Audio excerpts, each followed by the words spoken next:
Welcome back to మనం TV. నేను మీ పవన్ బెస్వాడ. మీరేదైనా డివైస్ హ్యాక్ అవుతుందనగానే ఒక వ్యక్తి ల్యాప్టాప్ ముందు కూర్చొని గ్రీన్ స్క్రీన్లో కోడింగ్ చేస్తూ కీబోర్డ్ నొక్కేస్తూ ఉండే మూవీ సీనే గుర్తొస్తుంది కదా. నిజానికి అంత సినిమాటిక్గా ఉండకపోయినా హ్యాకింగ్ అన్నది చాలా సీరియస్ టాపిక్. ఇది తప్పుడు పని అయినా దాన్ని ఎలా చేస్తారో తెలుసుకుంటే మనం తగిన జాగ్రత్తలు తీసుకోగలం. చట్టబద్ధంగా హ్యాకింగ్ అనే స్కిల్ను ఎథికల్ హ్యాకింగ్గా కూడా నేర్పిస్తున్నారు.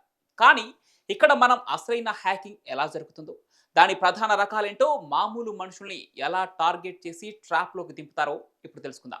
అలాగే మన డివైసెస్ హ్యాకింగ్కు దూరంగా ఉండాలంటే ఏం చేయాలో కూడా ఈ వీడియోలో క్లియర్ కట్గా తెలుసుకుందాం. హ్యాకర్లు నిన్ను ట్రాప్లోకి లాగడానికి ఎన్నో ట్రిక్స్ ప్లే చేస్తూ ఉంటారు.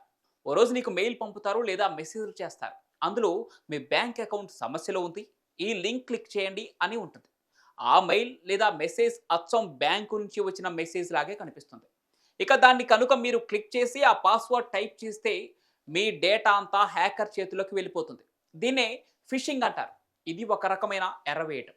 ఇక మీరు గూగుల్ ప్లే స్టోర్ నుంచి కాకుండా గూగుల్ వెబ్సైట్స్ నుంచి ఏదైనా సినిమా లేదా ఇతరత్ర గేమ్స్ డౌన్లోడ్ చేశారనుకోండి, దానితో పాటు ఒక వైరస్ కూడా వస్తుంది.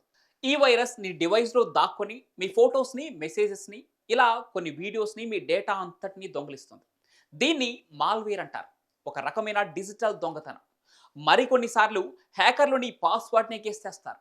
నీ పాస్వర్డ్ 123456 లేదా మీ పేరు లాంటి సులభమైందైతే వాళ్ళు కంప్యూటర్ ప్రోగ్రామ్తో సెకన్లలో ఇట్లే కనిపెట్టేస్తారు. ఒకవేళ మీరు పబ్లిక్ వైఫై వాడి బ్యాంక్ అకౌంట్ చెక్ చేసుకున్నారనుకోండి, ఆ నెట్వర్క్లో హ్యాకర్ ఉంటే మీరు టైప్ చేసే ప్రతి అక్షరం హ్యాకర్లకు కనిపిస్తుంది.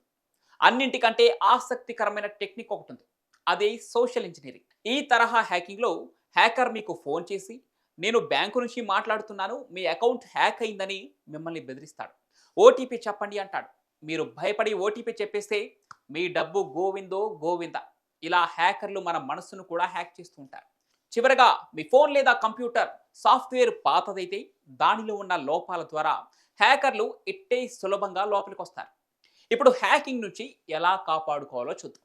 మీరు ఇన్స్టాగ్రామ్, జీమెయిల్, బ్యాంక్ అన్నిటికీ ఒకే పాస్వర్డ్ యూజ్ చేస్తున్నారా? అలా కనుక మీరు ఒకే పాస్వర్డ్ యూజ్ చేస్తే ఒకటి హ్యాక్ అయితే అన్ని డోర్లు ఓపెన్ అవుతాయి. అందుకే ప్రతి అకౌంట్కు వేరే వేరే పాస్వర్డ్స్ను సెలెక్ట్ చేసుకోండి. ఆ పాస్వర్డ్ స్ట్రాంగ్గా ఉండాలి. 123456 పాస్వర్డ్ 123 మీ మొబైల్ నెంబర్, ఇలాంటివి వాటిని ఎప్పటికీ పాస్వర్డ్గా పెట్టుకోవద్దు. Capital letters, numbers, special characters కలిపి కనీసం 8 అక్షరాలు ఉండేలా మీ పాస్వర్డ్ను సెట్ చేసుకోండి. బ్యాంక్, గవర్నమెంట్ ఎప్పుడూ మీకు ఫోన్ చేసి ఓటీపీ అడగవు. మీకు తెలిసిన వ్యక్తి అయినా ఓటీపీ చెప్పద్దు. హ్యాకింగ్లో ఎక్కువగా ఈ ఒక చిన్న పొరపాటు చేయటం వల్లే చాలామంది తమ డబ్బులు పోగొట్టుకుంటున్నారు. ఇక బస్ స్టేషన్, కాఫీ షాప్ లాంటి చోట్ల ఉచిత వైఫైలు వాడుతున్నప్పుడు బ్యాంక్ ట్రాన్సాక్షన్ చేయటం, ఓటీపీ టైప్ చేయడం చాలా ప్రమాదకరం. ఇక మీకు వచ్చే మెసేజ్లలో మీ బ్యాంక్ అకౌంట్ బ్లాక్ అయింది, మీ పార్సల్ డిస్పాచ్ కావాలి లాంటి లింకులు ఉంటే వాటిపై అస్సలు క్లిక్ చేయొద్దు. నిజమైన వెబ్సైట్లోకి మీరే టైప్ చేసి వెళ్ళి చెక్ చేసుకోండి. ప్లే స్టోర్ లేకుండా ఏపీకే ఫైల్గా యాప్స్ను ఇన్స్టాల్ చేస్తే వాటిలో ఒక రకమైన వైరస్ ఉండే అవకాశం ఉందని ఇంతకుముందే చెప్పుకున్నా. సో అవి కీలాగర్ లాగా పనిచేస్తాయి. అన్నోన్ సోర్సెస్ నుండి వచ్చిన ఈ యాప్స్కి నో చెప్పండి. జీమెయిల్, ఫేస్బుక్, ఇన్స్టాగ్రామ్ లాంటి వాటిలో 2 ఫ్యాక్టర్ అథెంటికేషన్ ఆన్ చేయండి. హ్యాకర్కి మీ పాస్వర్డ్ తెలిసిన ఓటీపీ లేకుండా లోపలికి రావడానికి వీలుండదు. ఇప్పుడు మీకు హ్యాకింగ్ గురించి ఒక అవగాహన వచ్చిందనుకుంటున్నాను. అలాగే హ్యాకింగ్కు దూరంగా ఉండాలంటే ఎలాంటి జాగ్రత్తలు తీసుకోవాలో కూడా ఒక క్లారిటీ వచ్చిందని ఫీల్ అవుతున్నాను. సో ఈ వీడియో మీకు నచ్చితే లైక్ చేసి షేర్ చేయండి. ఇలాంటి మరెన్నో ఇన్ఫర్మేటివ్ వీడియోల కోసం మనం టీవీని సబ్స్క్రైబ్ చేసుకోండి.